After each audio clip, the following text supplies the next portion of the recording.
সালের ছাত্র জনতার অভ্যুত্থান পরবর্তী এই নতুন বাংলাদেশে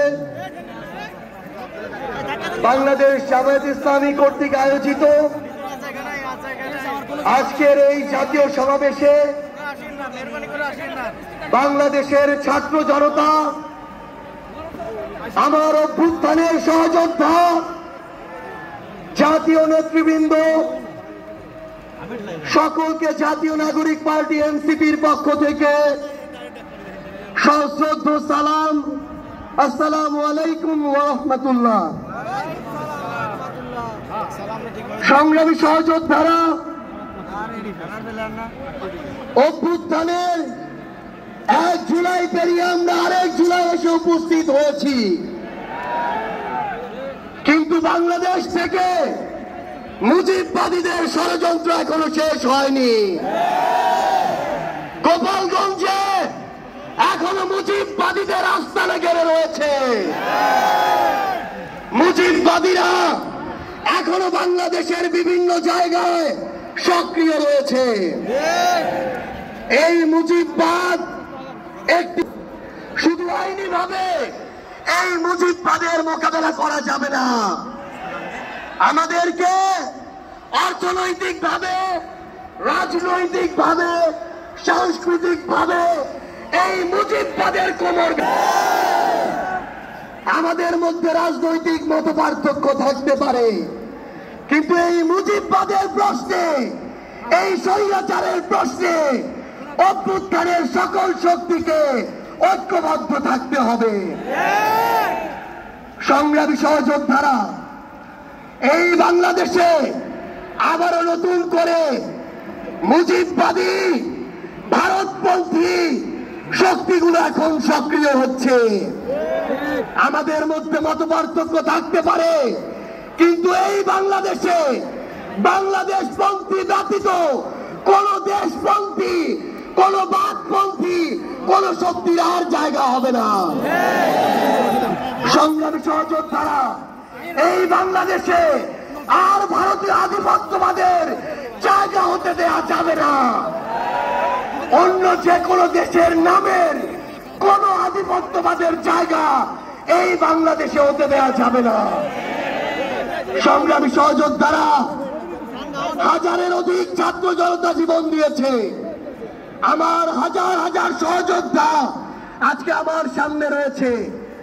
আমাদের একটা আকাঙ্ক্ষা ছিল, গত জুলাইয়ে ওই আগস্টের 5 তারিখে আমাদের যে স্বপ্ন ছিল, আরেক আগস্ট আসতে চলেছে, আমাদের সেই স্বপ্নগুলো পূরণ হয়নি। অন্তর্বর্তীকালীন সরকারের কাছে আমরা সুশীল সরকারের ভূমিকা চাই না। আমরা তাদেরকে অভ্যুত্থান পরবর্তী সরকারের ভূমিকায় দেখতে চাই। আমরা স্পষ্ট করে বলতে চাই, অভ্যুত্থান পরবর্তী বাংলাদেশে আমাদের বিচার লাগবে। এই বাংলাদেশে খুনি হাসিনার বিচার হতেই হবে। খুনি হাসিনার বিচারের রায় হতেই হবে। খুনি হাসিনার বিচারের রায়ের কার্যকর আমরা দেখতে চাই। আমরা স্পষ্ট করে বলতে চাই, এই বাংলাদেশে বিচার বিভাগকে কোন দলের বিচার বিভাগ হিসেবে আমরা দেখতে চাই না। আইন শৃঙ্খলা রক্ষাকারী বাহিনীকে ক্ষমতার তোষামত করা বাহিনী হিসাবে আমরা দেখতে চাই না। আমরা স্পষ্ট করে আপনাদেরকে বলি, 72-এর মুজিববাদী সংবিধানকে এক পাশে রেখে কোনদিন এই বাংলাদেশপন্থী বাংলাদেশ সম্ভব নয়। আমাদের নতুন সংবিধান লাগবে, আমাদের গণপরিষদ নির্বাচন লাগবে, আমাদের নারীদের অধিকার আমাদের নিশ্চিত করতে হবে, আমাদের সংখ্যালঘু ভাই বোনদের অধিকার আমাদের নিশ্চিত করতে হবে। আমরা 1947 সালের উপনিবেশ বিরোধী যে আকাঙ্ক্ষা, 71-এর স্বাধীনতার যে আকাঙ্ক্ষা, 24-এর মুক্তির যে আকাঙ্ক্ষা, সেই আকাঙ্ক্ষাকে ধারণ করে ঐক্যবদ্ধভাবে আমাদের আগামীর বাংলাদেশ গড়তে হবে। আমরা স্পষ্ট করে সর্বশেষ একটি কথা বলে যাই, ফ্যাসিস্ট বিরোধী 24-এর শক্তি আমাদের ঐক্যবদ্ধ থাকতে হবে। তবে ঐক্যবদ্ধ মানে এই নয় যে আমরা কারো অন্ধভাবে দালালি করব। কেউ যদি চাঁদাবাজি করে আমরা সেটা মুখের উপরে বলবো, কেউ যদি সিন্ডিকেট চালায় আমরা সেটাও বলবো, কেউ যদি দখলদারিত্ব করে আমরা সেটাও বলবো। তবে আওয়ামী লীগের প্রশ্নে আমরা ঐক্যবদ্ধভাবে আমাদের লড়াই চালিয়ে যাব।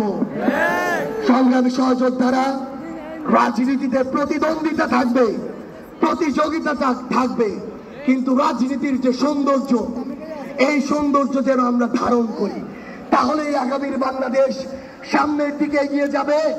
রাজনৈতিক প্রতিদ্বন্দ্বিতা যেন ব্যক্তি আক্রমণে কোনোদিন রূপ না নেয়। ইনশাআল্লাহ ফ্যাসিস্ট বিরোধী 24-এর শক্তি ঐক্যবদ্ধভাবে আমরা আগামীর বাংলাদেশ গড়ে তুলব। আপনাদের সাথে আমাদের আবারও দেখা হবে লড়াইয়ের রাজপথে অথবা বিজয়ে। ইনকিলাব জিন্দাবাদ।